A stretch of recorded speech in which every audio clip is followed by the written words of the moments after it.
જય માતાજી મિત્રો. હમણાં તો લગ્નગાળો ચાલે છે.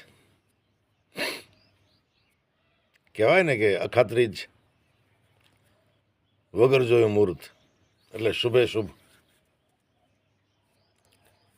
મિત્રો, આ લગ્નગાળો છે એટલે મને મારા બાળપણ વખતની એ વખતે લગ્ન થતાં તમને ખબર છે કે મારી જન્મભૂમિ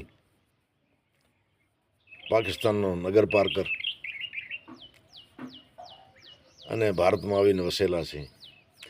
પણ અમે નાના હતા ત્યારે ગામમાં જાનો આવતી તો કયા સાધનોમાં આવતી, કેટલા દિવસ રોકાતી, કેવા રીતિ રિવાજ હતા, થોડી એ બાબતમાં આજે વાત કરું. એટલે મિત્રો, થાળ પારકરમાં તો આવી ગાડીઓ તો કોઈ જોઈ જ નથી. એક જ ગાડી પારકરનું જે પાટનગર નગર એમાં એક જ ગાડી આવતી, એ પણ બીજા ત્રીજા દિવસે. એને અમે બધા લોડિંગ કહેતા, લોડિંગ. અને 99% એ બીજા વિશ્વયુદ્ધ વખતની લીલામ થયેલી ગાડીઓ, વોક્સવેગન ને આવી કંપનીઓની ગાડીઓ હશે. એટલે એ ગાડી તો ખાલી નગર સુધી જ આવતી, બાકી ક્યાંય ગાડીઓ આવી શકે ગામડાઓમાં એવા રોડ નહીં, રસ્તા નહીં. અત્યારે પણ ત્યાં જૂજ જ રોડ છે જ નહીં, કોઈ આવી સુવિધા નથી. પણ ઊંટ ઘોડાઓથી જાનો આવતી. એટલે મારા ગામની જ વાત કરું તો મારા ગામમાં સોઢા દરબારો,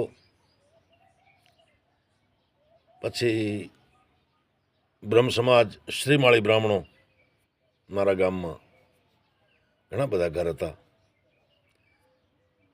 સોઢાઓ, શ્રીમાળી બ્રાહ્મણો, ચારણો, ગઢવી ચારણો, સુથાર, એક બે ઘર લોહારોના, મેઘવાળ અને કોળી, બે ત્રણ ઘર મુસલમાનના, અને એક જેને આપણે મંગણ્યાર કહીએ ને, કચ્છીમાં લંઘા કહેવાય, એ વખતે ત્યાં ઢાઢી કહેતા. એટલે વસિયા ઢાઢીના. અને વસિયો તો પાછો લગ્નનો તો રૂપ હતો. વસિયો મારો બેટો કમાય સોય લઈને ગાવતો પડ્યો, દુહા લલકારતો. વસિયો એક એનો ભાઈ તો ફતિયો, એ એમની જાતિ મુસ્લિમ, ઇસ્લામને માનનારા, પણ બહુ આનંદનો માણસ. પછી મિત્રો, જાનો આવે એટલે કોઈ પણ જ્ઞાતિની જાન આવે એટલે બિલકુલ ગામની બાજુમાં આવે એ વખતે પ્રથમ તો ખબર પડે કે આજે જાન આવવાની છે. એટલે ગામમાંથી નાના છોકરાથી માંડીને 15, 16, 20 વર્ષ સુધીના છોકરાઓ, જવાનિયાઓ એ જાનને સામે જાય, એનો સત્કાર કરવા માટે જાય. એને રોળિયા કહેવાતા. ત્યાં જાય, ઊંટ ઘોડા આવતા હોય, પછી જાન ઊભી રહે, એ લોકો રોળિયાઓને ખારકો આપે. એટલે અમે તો જુનિયર, પણ અમારા સિનિયર પછી અમને એક એક બે બે પીસ દે. પ્રથમ તો એનો ત્યાંથી સ્વાગત થાય, એ બેરણા સુધી સામે જઈએ, પછી જાનને દોરી લાવી રસ્તો બતા, હાલો ભાઈ અહીંથી જવા, અહીંથી. અને એ પછી જાન સૌ પ્રથમ વરરાજા જ્યારે ઊંટથી કે ઘોડાથી ઉતરે ને, એટલે અમારે સ્વરૂપસિંહ સોઢાની જાગીર કહેવાય. એ જાગીરમાં નીચે આવી વછાત થાય, જાજમ પાથરાય, એના ઉપર બધા બેસે. પછી ગામમાંથી પાણીના દેગડા બેગડા જાય, અને ગામમાંથી જેના ઘરે જાન આવે છે એ જ્ઞાતિના માણસો એને મળવા જાય. ત્યાં ગોળઘડો થાય. ગોળઘડામાં સમજો ને તમે, ગોળઘડો એટલે એક મીઠું પેય જે છે, એટલે જે એમનું જીવન, લગ્ન જીવન મીઠું રહે એ. અને આજ સુધી આપણે અહીંયા ચાલે જ છે. એ ગોળઘડો થાય અને સાંજના સમયે પાછી જાગીરમાંથી જાન ગામમાં આવે. એ જાનૈયાને ઉતારો આપવામાં આવે. અને વરરાજાને ખાટલો ઢાળીને જેના ઘરે જાન આવી અને દરવાજે વરરાજા ઉતરાતો જોઈને બે પછી બેઠા હોય, મોડ બાંધેલો હોય મોટો. તમે જોજો પાકિસ્તાનના મોડે એવા જ હશે, કલગી ન હોય, વજનદાર હોય. પછી વરરાજામાં બેહે. એ પછી જે રીત છે, સાસુ એને પોંખવા આવે અને વરરાજાનો જરાક નાક ખેંચે. એ અહીંયા પણ છે, મેં વિડીયોમાં ઘણી જગ્યાએ જોયા છે, તમારામાં આવા રિવાજો હશે. એટલે મિત્રો, એ રાતના ફેરા હોય અને 4 ફેરા ફર્યા પછી ઘરના દરવાજા સુધી. હવે એ રિવાજ કેવો હશે, હજી અમારામાં એ જ છે, અમારામાં તમારામાં હશે કદાચ, પણ અમે જે પારકરથી થળ પારકરથી એમનામાં રિવાજ ખરો. એ ફેરા ફર્યા પછી વરરાજા છેડાછેડી બાંધેલી હોય અને કન્યા વર બે દરવાજા સુધી આવે. એમાં કન્યા બિચારી રડતી હોય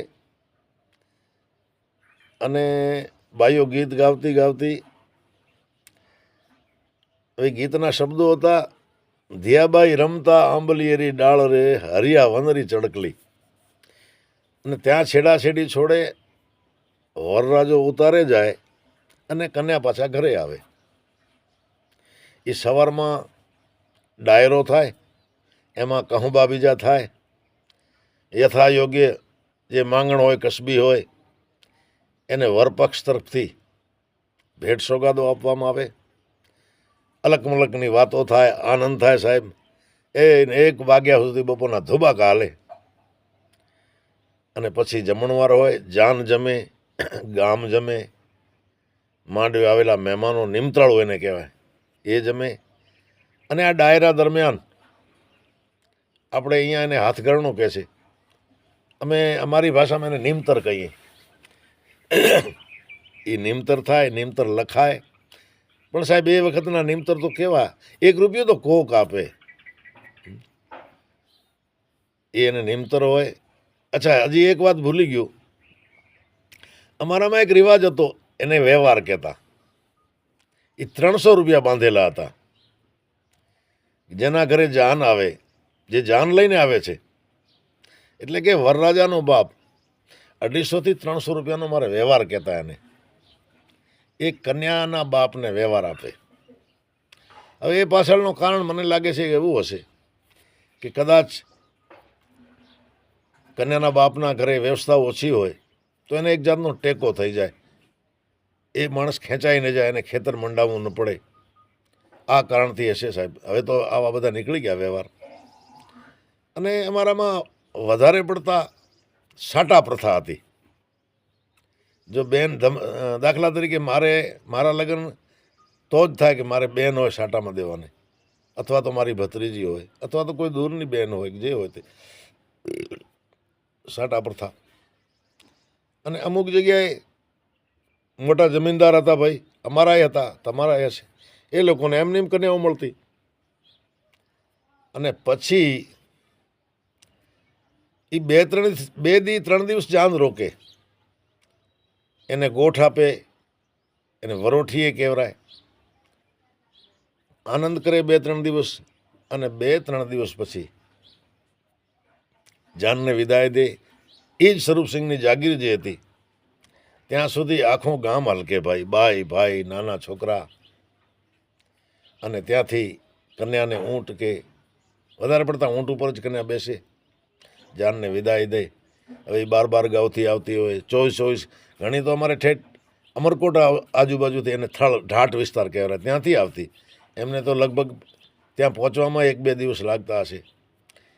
એટલે માણસોને થોડો સમય મુશ્કેલીનો હતો. આવી બધી આટલા સુધી જવા માટે મુશ્કેલીઓ પડતી હશે, પણ જીવનમાં આનંદ હતો.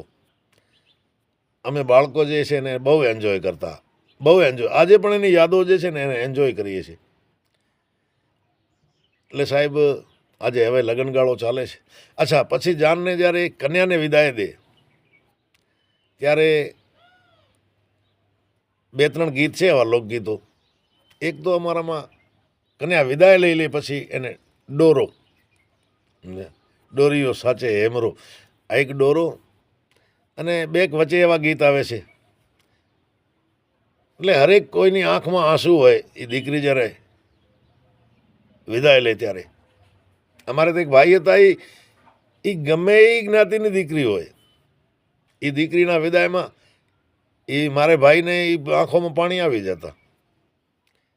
અને સાહેબ જે દિવસે કન્યા વિદાય લે એ દિવસે તો અડધો ખાવાનો ભાવે, એટલે બહુ આનંદના દિવસો હતા. પણ આ ભાગલા પડ્યા એ ભૂલ તો થઈ, પણ 71ની ભૂલમાં જીતેલો પ્રદેશ પાછો આપવામાં આવ્યો. કદાચ જો ના આપ્યો હોત, આ શિમલા કરાર ન થયો હોત, તો આજે તો નગર પાર કરવા મોટા મોટા ડેમ હોત, કાળોજર ડુંગરનો પાણી એને સંગ્રહ કરત અને આખા થળ પારકરમાં સિંચાઈ થતી હોત. આ ગેરંટીથી કહું છું. અને કદાચ ફરીને પાછો જો ભારત સરકાર એવો કોઈ મેળ પડી ગયો ને થરપારકર પાછો જો જીતાઈ જાય, તો થરપારકર સાહેબ થરપારકર હતો. તો આજે મને યુની વાત યાદ આવી. જય માતાજી, ફરીને ક્યારેક મળશું.